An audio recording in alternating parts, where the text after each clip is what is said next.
I'm talking about.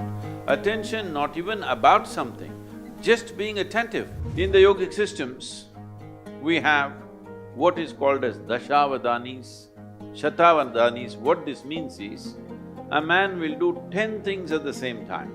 Now, when you don't miss a thing, everybody thinks you're some kind of a superhuman being. We can give you very dynamic processes through which you can scale up your attention to a higher and higher level.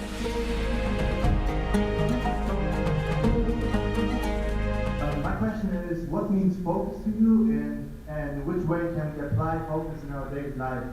So what's your definition of focus? Okay. There are many ways to describe this word. Instead of saying focus, if you use the word attention, would you agree that attention and focus are about the same thing? There is a little difference. There are nuances to it, but when you say focus, it's just like focusing a light on something means only a focus is always a spot.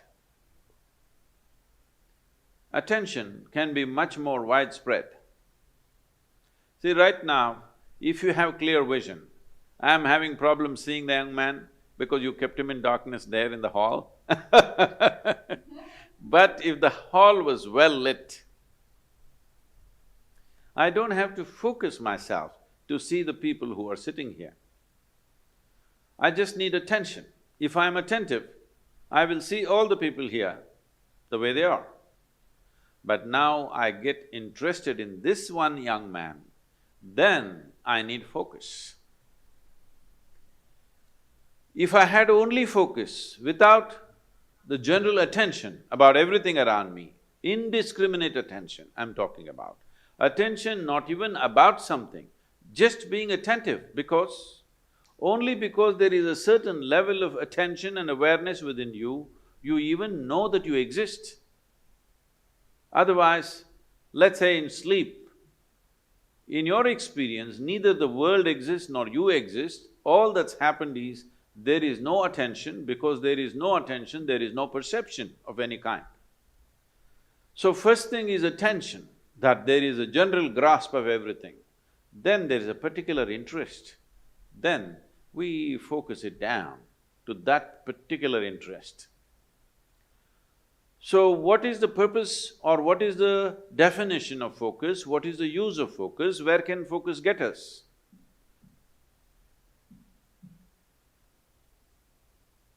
We are focusing on something only because our attention is not keen enough. If our attention was very keen, you would not need to focus on anything. In the yogic systems, we have what is called as dashavadanis, shatavadanis. What this means is, a man will do 10 things at the same time. Another man will do 100 things at the same time. This is, he will articulate a particular musical raga, at the same time he will calculate a very complex arithmetic problem, at the same time he will write poetry, at the same time like this he will do 10 things or 100 things. There are people like this. You can either use that to just be a stage performer, or you can just use it in your life, you're an entrepreneur. It's very important, if you're walking on the street, you're able to see something that most other people cannot see. That is when you become a leader. Because you are able to see things others are yet to see. That is when you take up a leadership position, because essentially leadership means you're on a perch. Once you're on a perch, you must see better than others. So attention is that dimension which will put you on that perch.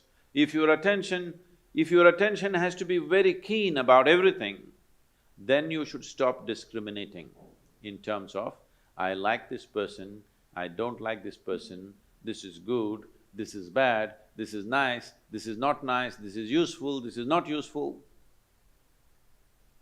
If you do not make any kind of discrimination, you just work on your attention, not about being attentive about something, just being super attentive, not about anything. See, right now if you increase the voltage in this hall where you're sitting, when light comes on, light is not thinking in terms of whom should I focus on. When light comes on, everything that is there in that room will be seen.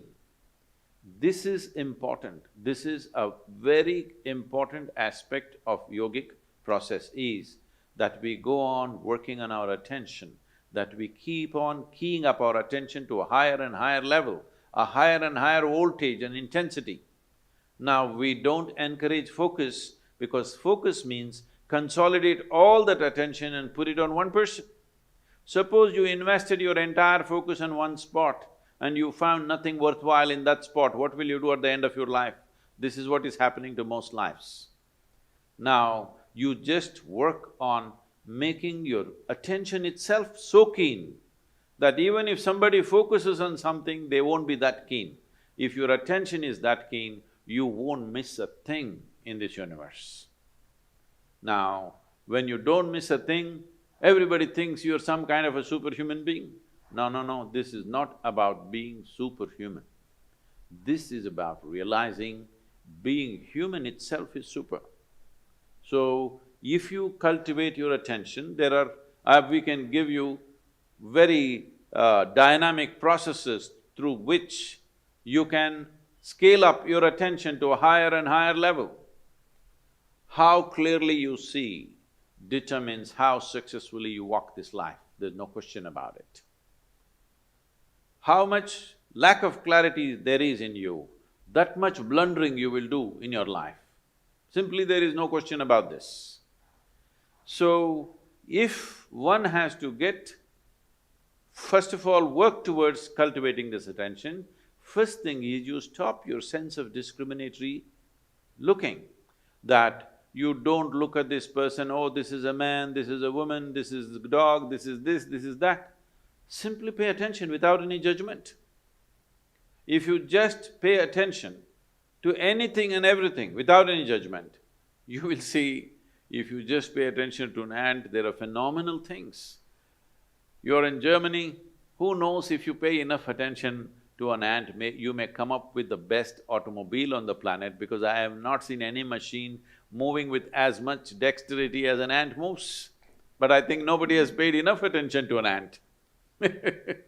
So, attention, raising the bar of attention is more important than focus. For immediate purposes, if you need to focus on something, you can. But right now you can do a simple experiment. If you sit with your face slightly upturned like this and close your eyes, you will see naturally there'll be a focus between your eyebrows. But you can be conscious of many things, people around you, your breath, the sensations in your body. You can be conscious of everything and still be focused. So mental focus is a limited possibility, but the attention, enhancement of attention that ultimately delivers you to a space where you become conscious, or in other people's words, super conscious, is just conscious, but people think you're super conscious. Because of this, you grasp everything as it is. The most important thing for this is that your mind is not functioning like a prism, distorting things and creating designs where they don't exist. Your mind has become like a plain mirror, it just shows everything just the way it is.